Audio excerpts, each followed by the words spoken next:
Ma non si spacca nessuna Italia, noi stiamo semplicemente dicendo è ora della responsabilità. In un paese dove si sprecano 30 miliardi di euro all'anno, è ora della responsabilità. Si addensano bugie, falsità, distorsioni più o meno in buona fede, fraintendimenti all'orizzonte dell'autonomia chiesta da Veneto, Lombardia ed Emilia-Romagna.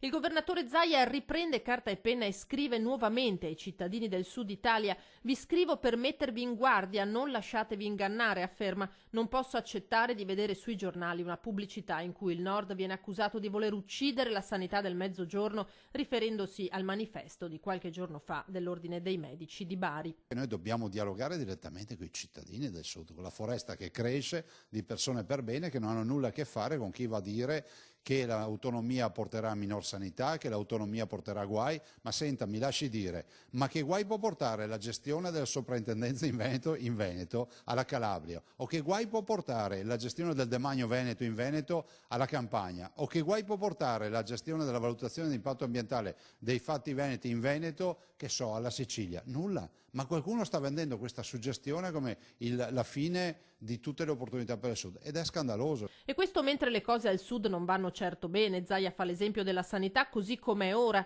È incredibile, dice, che venga ritenuto normale prendere un aereo per andare a curarsi laddove è possibile. Cosa dovrebbero fare quindi i cittadini del sud? Io dico, prima pretendi una risposta per quello che oggi non c'è e dovresti avere, caro cittadino del Sud, lo devi pretendere dalle tue istituzioni.